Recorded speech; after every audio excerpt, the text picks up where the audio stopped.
Hello everyone, welcome back to my channel. I hope you all are good. So last time हमने discuss किया था performance appraisal, उसके objectives और कुछ advantages. सो आज का जो टॉपिक है that is steps in performance appraisal process. तो आज हम डिस्कस करेंगे परफॉर्मेंस अप्रेजल की प्रोसेस को, किस तरीके से इंटायर प्रोसेस को कंडक्ट किया जाता है और कौन कौन से स्टेप्स इसमें इन्वॉल्व रहते हैं. सो स्टार्ट करते हैं. तो first step is defining objectives of appraisal. तो कोई भी प्रोसेस की हम बात करते हैं, चाहे वो परफॉर्मेंस अप्रेजल की हो, प्लानिंग हो, कोई भी हो, तो पहला स्टेप जो रहेगा वहां पर हमेशा हम अपने ऑब्जेक्टिव्स को डिफाइन करेंगे कि हम कोई भी प्रोसेस को अगर कंडक्ट कर रहे हैं तो उसके पीछे का रीजन क्या है, उसके ऑब्जेक्टिव्स क्या है. So the first basic step in effective and systematic appraisal system is to define the objectives of the appraisal itself. तो जो सबसे पहला स्टेप होता है किसी भी अप्रेजल सिस्टम में वो ये है कि हमें ऑब्जेक्टिव्स अपने डिफाइन करने पड़ेंगे कि हम अगर अप्रेजल कर रहे हैं तो उसके पीछे का ऑब्जेक्टिव क्या है. So appraisal is used for different purposes ranging from motivating the appraisees to controlling their behaviour. तो अप्रेजल जो है बहुत सारे पर्पसेस के लिए यूज होता है, चाहे हमें अप्रेजीज को मोटिवेट करना है या उनके बिहेवियर को कंट्रोल करना है. सो सारे ही पर्पसेस के लिए अप्रेजल को यूज किया जा सकता है. So in each case the emphasis on different aspects of appraisal differs. तो हर केस में जो है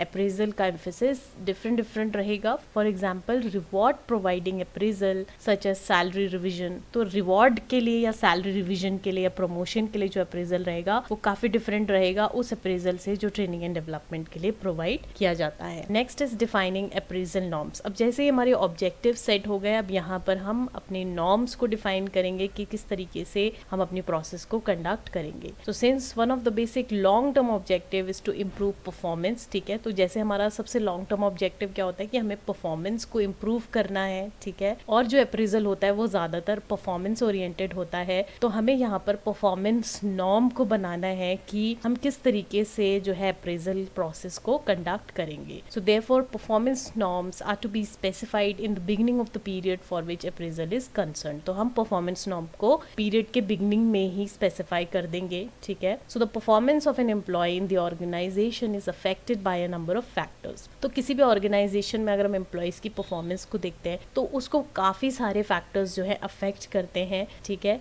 और कुछ फैक्टर्स कंट्रोलेबल होते हैं, कुछ फैक्टर्स कंट्रोलेबल नहीं होते हैं. There should be provisions of revision of performance norms midway to take into account the impact of uncontrollable factors. हमारे पास क्या रहने चाहिए, हमारे पास प्रोविजंस होने चाहिए ताकि हम अपने परफॉर्मेंस अप्रेजल नॉर्म्स को किसी भी टाइम रिवाइज कर सकें अगर हमें लग रहा है कि जो फैक्टर्स हैं वो अनकंट्रोलेबल रहेंगे. For example Pepsi India evaluate performance norms for its various managers twice और thrice in a year to make these more meaningful. तो पेप्सी इंडिया जो कंपनी है वो क्या करती है, अपनी एम्प्लॉयज की परफॉर्मेंस को ट्वाइस और थ्राइस ईयर में इवैल्यूएट करती है ताकि जो उसकी परफॉर्मेंस नॉर्म्स है उसको ज्यादा मीनिंगफुल बना सके और चेक कर सके कि उसकी ऑर्गेनाइजेशन में उसके एम्प्लॉयज कितने अच्छे तरीके से परफॉर्म कर रहे हैं या फिर कोई ऐसे एम्प्लॉयज भी हैं जिन्हें ट्रेनिंग या डेवलपमेंट की जरूरत है. So next step is designing appraisal programme. The next issue in designing appraisal programme is the methodology to be used in appraisal. तो जो नेक्स्ट स्टेप है वो क्या है कि जब भी हम अप्रेजल प्रोग्राम को डिजाइन करेंगे तो वहां पे जो मेथोडोलॉजी यूज करेंगे that is very very important, ठीक है. कौन सा मेथड आप यूज करोगे परफॉर्मेंस अप्रेजल करने के लिए, क्या आप स्ट्रक्चर्ड फॉर्म का यूज करोगे या क्वेश्चन आयर्स का यूज करोगे या एम्प्लॉयज का पर्सनल इंटरव्यू करोगे, तो या फिर आप दोनों का कॉम्बिनेशन रखोगे, तो वो सारी चीजें यहाँ पे एडवांस में डिसाइड की जाती हैं. Usually a combination of both is preferable because structured forms में not give full relevant information. तो ज्यादातर क्या होता है कि दोनों का कॉम्बिनेशन रखा जाता है क्योंकि अगर हम अकेले स्ट्रक्चर्ड फॉर्म का यूज करेंगे तो वो रेलेवेंट इन्फॉर्मेशन हमें नहीं प्रोवाइड करते. So the last issue in designing of appraisal programme is the determination of time period and timing of appraisal. तो लास्ट इशू क्या रहेगा हमारे परफॉर्मेंस अप्रेजल प्रोग्राम को डिजाइन करने में कि हमें टाइम पीरियड को भी डिटरमाइन करना है,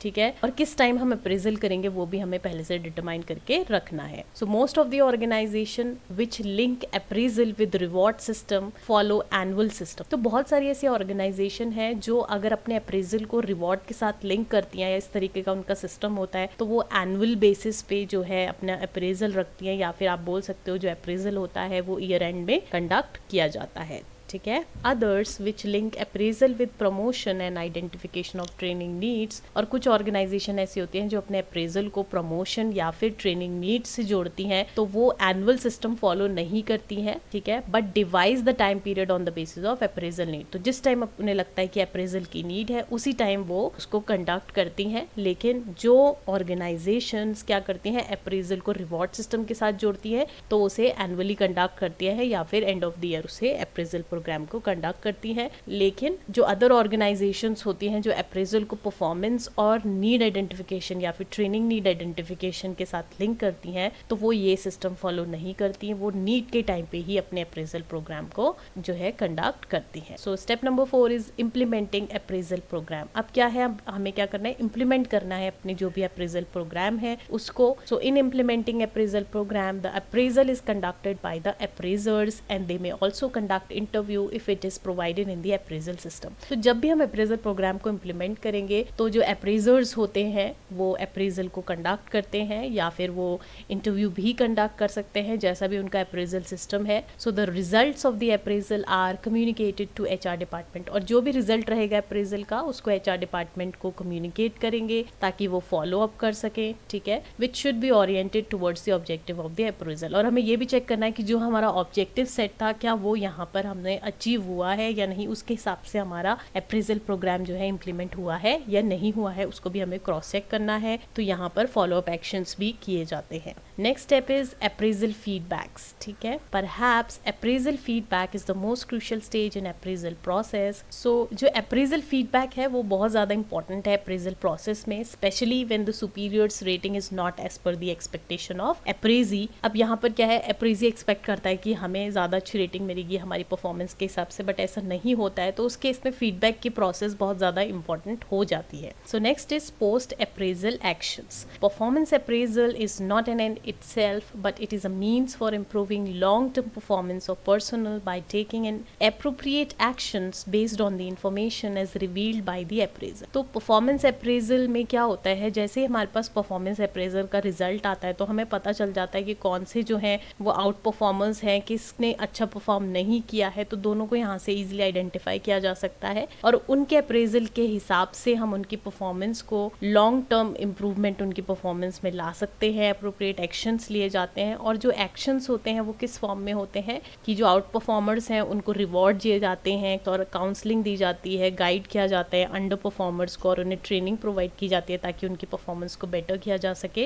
and identifying and removing those organisational factors which hinder effective performance. और यहाँ पर हम उन फैक्टर्स को भी इजीली आइडेंटिफाई कर लेते हैं जो एम्प्लॉयज की परफॉर्मेंस को हिंडर करता है, अफेक्ट करता है, ताकि उनको भी हम यहाँ पर से रिमूव कर पाए और एक स्मूथ वर्किंग एनवायरनमेंट बना पाए अपने एम्प्लॉयज के लिए, ताकि वो ऑर्गेनाइजेशनल और इंडिविजुअल गोल्स दोनों को ही अचीव कर पाए। तो ये था हमारा आज का टॉपिक। आई होप आप सभी को समझ आया होगा। अगर वीडियो अच्छी लगी हो तो लाइक, शेयर और सब्सक्राइब कीजिएगा। Thank you so much.